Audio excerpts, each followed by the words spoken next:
Welcome to my YouTube channel success. हमारे साथ में मैं सुनील कुमार आपका स्वागत करता हूं। आज का जो टॉपिक लेकर आया हूं, पाषाण काल। पाषाण काल से जो संबंधित क्वेश्चन आएंगे, संभावित क्वेश्चन बीपीएससी जो शिक्षक का जो एग्ज़ाम होगा आने वाले जो अगस्त में होने वाली है, और इसके साथ साथ दरोगा का भी एग्ज़ाम होगा, उसमें भी जो हिस्ट्री से संबंधित क्वेश्चन आएगा पाषाण काल से, उससे संभावित क्वेश्चन मैं लेके आया हूँ। जो इम्पोर्टेंट क्वेश्चन है, जो पूछने लायक है, जो पूछा जाता है, बार बार एग्जाम में पूछा जाता है, और जो संभावित है वो क्वेश्चन लेके आया हूँ। आज एंशिएंट चालू की है, पहला क्लास है पाषाण काल। पाषाण काल से संबंधित लेके आया हूँ। पहला क्वेश्चन है, रॉबर्ट ब्रूस फुट थे। कौन थे रॉबर्ट ब्रूस फुट? भूगर्भ वैज्ञानिक, पुरातत्वविद, पूरा वनस्पति शास्त्री, ए और बी दोनों। भूगर्भ वैज्ञानिक, पुरातत्विक, ये दोनों थे। कोपेनहेगन संग्रहालय की सामग्री से पाषाण, कांस्य और लौह युग का त्रियुगीय विभाजन किया था। कौन किया था? थॉमसन महोदय ने किया था। उत्खनित प्रमाणों के अनुसार पशुपालन का प्रारंभ कब हुआ था?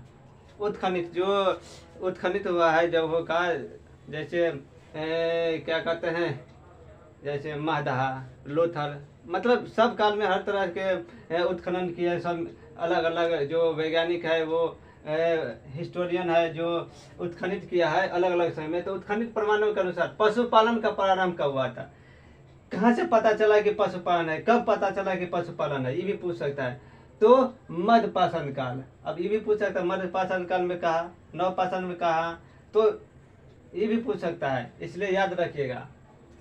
मध्य पाषाणिक प्रसंग में पशुपालन के प्रमाण कहाँ से मिले हैं?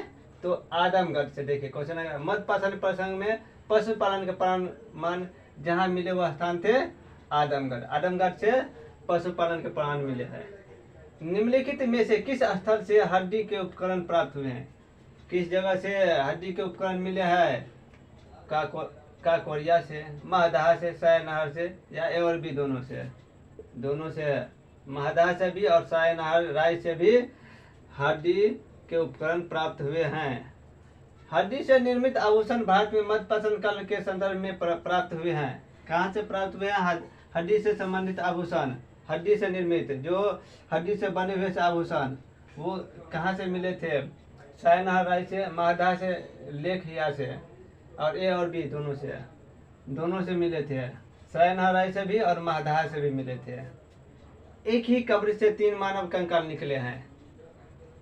एक ही कब्र से 3 मानव कंकाल निकले। पहले सामूहिक भी क्या कहते हैं, दाह संस्कार होता था, दफन कर दिया जाता था एक साथ। तो वही है, एक ही कब्र से 3 मानव कंकाल मिले। 3 मानव जो हिस्टोरियन सब उत्खनित किए उससे। तो उसमें महदहा से, दमदमा से, लंगना से, इनमें से कोई नहीं। कहाँ से मिले थे? तो दमदमा से मिले थे। एक ही कब्र से 3 मानव कंकाल, इसका मतलब 3 आदमी को वहाँ पे दफनाया गया था।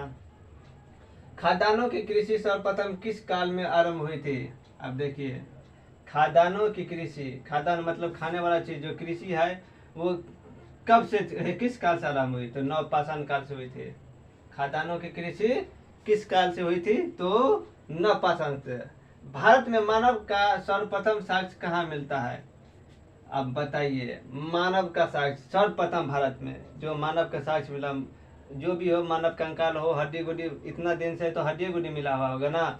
जो उत्खनन किया था वो कहाँ से मिले थे? तो नर्मदा घाटी से सर्वप्रथम मानव का साक्ष्य मिला था, नर्मदा घाटी से। मानव द्वारा सर्वप्रथम प्रयुक्त अनाज कौन था? मानव द्वारा सर्वप्रथम जो पहले अनाज उगाते थे मानव, वो क्या किया? अनाज, कौन सा अनाज उपजाना करे थे? जो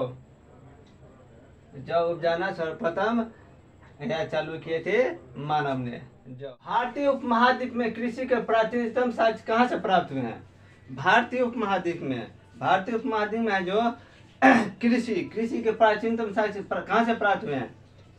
कोल्डी हवा से, लोहरा देव से, मेहरगढ़ से, टोकवा से। लोहरा देव से जो नवीनतम जो उत्खनन हुआ है ना, वहाँ से 9000 ईस्वी पूर्व के चावल के साक्ष्य प्रिय हैं। इससे पहले कोल्डी हवा से मिले थे, 100 ईस्वी पूर्व के चावल के भूसी को लिहाज से मिले थे। और मेहरगढ़ से 7000 ईस्वी पूर्व से गेहूं के साक्ष्य मिले थे। तो यदि लहुरा देव नहीं रहेगा तो मेहरगढ़ मारना है, और लहुरा देव रहेगा तो यही मारना है, लहुरा देव मारना है। क्योंकि नवीनतम खोज के अनुसार 9000 ईस्वी पूर्व यहाँ ही मिले। तो प्राचीनतम ये हो गया ना। अब पहले था मेहरगढ़ था, तो मेहर अब लहुरा देव हो गया है। तो यदि लहुरा देव ऑप्शन में रहे तो लहुरा देव मारना है, लहुरा देव आंसर होगा। नवपाषाण युग में भारतीय उपमहाद्वीप के उत्तर पश्चिमी क्षेत्र में निम्नलिखित में से किस स्थान पर कृषि के अभ्युदय के प्रारंभिक प्रमाण प्राप्त हुए हैं? अब नवपाषाण युग में बोला है कि नवपाषाण युग में भारतीय उपमहाद्वीप पर, ये थे भारतीय उपमहाद्वीप पर, और ये नवपाषाण युग में भारतीय उपमहाद्वीप के उत्तर पश्चिमी क्षेत्र में, वो भी उत्तर पश्चिमी क्षेत्र में निम्न किस स्थान से कृषि के साक्ष्य मिले हैं? तो होगा मेहरगढ़ है, मेहरगढ़ से मिला है,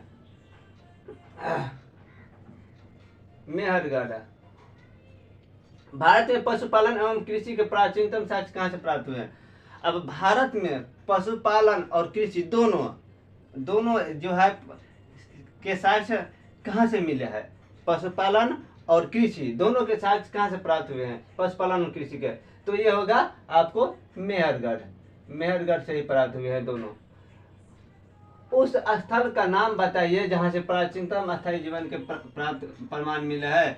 अब देखिए, लोग पहले घूम घूम करके शिकार करके कहीं रह करके क्या करते थे, जीवन व्यतीत करते थे। इसके बाद अस्थायी जीवन भी जीने लगे ना, कहीं रुक करके घर बना करके कंदरा बना करके वहाँ पे और रहने लगे, अपना जीवन व्यतीत करने लगे। तो उस स्थल का नाम बताइए जहाँ से प्राचीनतम अस्थायी जीवन के प्रमाण मिले। तो वो है मेहरगढ़, मेहरगढ़ से। निम्नलिखित में से किन स्थानों से मध्य पाषाण काल में पशुपालन के प्रमाण मिले हैं? अब किन स्थानों से पशुपालन मध्य पाषाण काल में, पशुपालन मध्य पाषाण काल में बोला है, मध्य पाषाण काल में कि किस जगह से मिले हैं? तो बागोर से मिले हैं। निम्नलिखित में से किसको चालकोलिथिक युग भी कहा जाता है? चालकोलिथिक युग किसको कहा जाता है?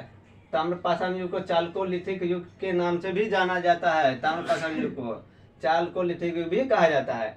निम्न में से किस एक पुरास्थल से पाषाण संस्कृति से लेकर हड़प्पा सभ्यता तक संस्कृति के अवशेष पाए, यानी कि पाषाण से लेकर के सिंधु घाटी सभ्यता को ही हड़प्पा सभ्यता कहते हैं, उसी को हड़प्पा सभ्यता कहते हैं। तो कहा जाता है कि पाषाण काल से लेकर हड़प्पा सभ्यता के संस्कृति अवशेष कहाँ से प्राप्त हुए हैं?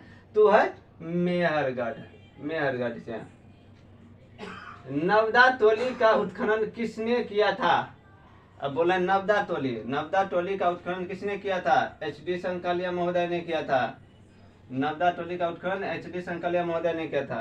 वृहत पाषाण स्मारक की पहचान की गई है। अब बताइए, वृहत स्मारक जो होते थे पहले, वो मृतकों को दफनाने के स्थान के रूप में होता था। अब बताइए, देखिए अभी भी है ना, लोग बराबर आदमी जिसके पास पैसा है वो स्मारक बना देते हैं, मर जाते तो मूर्ति बना देते हैं। तो पहले भी ऐसा ही होता होगा। वृहत पाषाण स्मारकों की पहचान की गई है, मृतक को दफनाने के रूप में की गई है। अगला क्वेश्चन चलते हैं। नवदा टोली किस राज्य में अवस्थित है? नवदा टोली किस राज्य में है? तो मध्य प्रदेश में है, मध्य प्रदेश में। राख का टीला निम्नलिखित में से किस नवपाषाणिक स्थल से मिला है? किस स्थल से मिला है राख का टीला? तो संगनकल्लू से राख का किला नवपाषाणिक स्थल बोला है, संगनकल्लू। भीमबेटका किसके लिए प्रसिद्ध है? भीमबेटका वो किसके लिए प्रसिद्ध है? वो आपको गुफाओं के शैलचित्र के लिए प्रसिद्ध है, शैलचित्र के लिए भीमबेटका गुफा। निम्न में से कौन सा स्थल प्रागैतिहासिक चित्रकला के लिए प्रसिद्ध है? अब बताइए, प्रागैतिहासिक चित्रकला बोल रहा है, तो प्रागैतिक चित्रकला के लिए भीमबेटका की गुफाएं कहाँ स्थित है? कहाँ स्थित है भीमबेटका की गुफा? अब्दुल्लागंज रायसेन। भारत में किस शिलाश्रय से सर्वाधिक चित्र प्राप्त हुए हैं? शिला कहाँ से प्राप्त हुए हैं? भारत में सबसे ज्यादा कहाँ से प्राप्त हुए हैं? तो भीमबेटका से। निम्नलिखित में से किस भारतीय पुरातत्ववेत्ता ने पहली बार भीमबेटका गुफा को देखा और उसके शैलचित्रों के लिए प्रागैतिहासिक महत्व को खोया?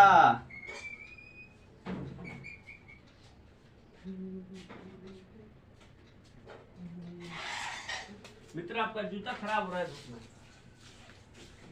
खोया, खोजा, खोजा। महत्व निम्न में से किस भारतीय पुरातत्ववेत्ता ने पहली बार भीमबेटका गुफा को देखा और उसके शैलचित्रों के प्राकृतिक महत्व को खोजा? वी.एस. वाकंकर। भीमबेटका को किसने खोजा था? किसने खोजा था भीमबेटका को? विष्णुधर वाकंकर ने। वी.एस. वाकंकर को ही विष्णुधर वाकंकर, ये पूरा नाम है विष्णुधर वाकंकर। गैरिक मृदभांत पात्र ओसीपी का नामकरण हुआ था, कहाँ पे हुआ था? गैरिक मृदभांत पात्र से ओसीपी का हस्तिनापुर में ताम्रास काल में ताम्राश्म काल में महाराष्ट्र के लोग मृतकों को घर के फर्श के नीचे किस तरह रखकर दफनाते थे? ताम्रास काल में महाराष्ट्र के लोग मृतकों को घर के फर्श के नीचे रखकर किस तरह रखकर दफनाते थे? किस तरह रखकर दफनाते थे? किस तरह रखकर दफनाते थे बताइए।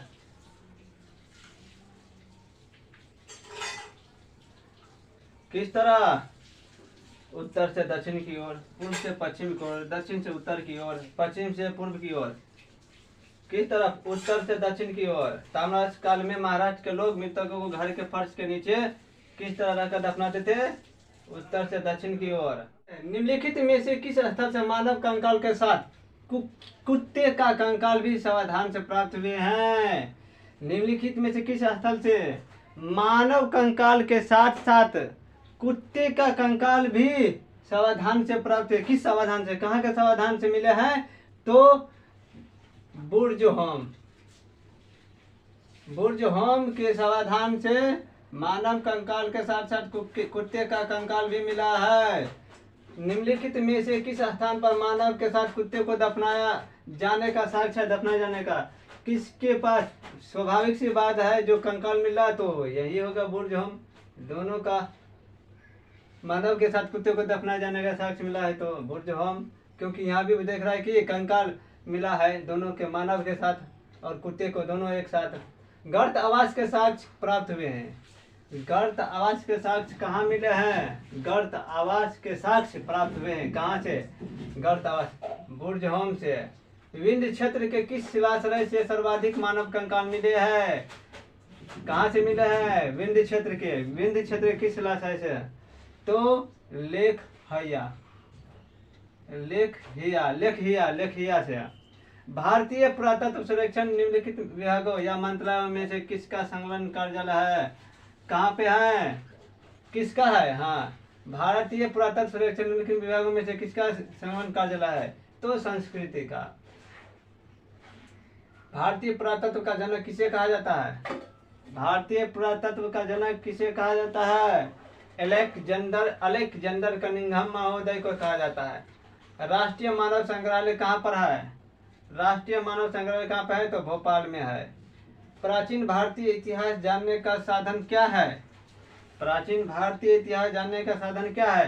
पुरातात्विक साधन, साहित्यिक साधन, विदेशी लेखक एवं यात्रियों के विवरण। इनमें से सभी है। प्राचीन भारतीय पुरातात्विक से भी जान सकते हैं, साहित्यिक से भी, विदेशी लेखक के यात्रियों के जो विवरण है, बुक है, लिखे हैं, बताएंगे यहाँ पे ये था, इससे भी पता चलता है कि प्राचीन भारतीय इतिहास का जानकारी मिलता है।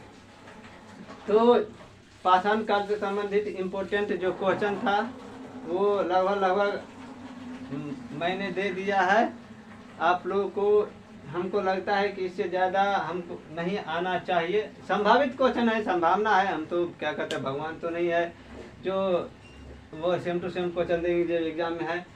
जो आपके बीपीएससी टीचर के एग्ज़ाम होंगे, दरोगा होंगे, उस सब में मतलब ये है जो इंडियन हिस्ट्री है ना, वो सब एग्ज़ाम में आते हैं। तो स्पेशल हमने बीपीएससी टीचर दरोगा के लिए बनाए हैं। तो आप लोग को कैसे यह वीडियो लगा तो लाइक, कमेंट और शेयर कीजिए, सब्सक्राइब भी कीजिए, क्योंकि अगला नोटिफिकेशन मिले और अगला टॉपिक पे लेके चलेंगे आगे के वीडियो में। जय हिंद।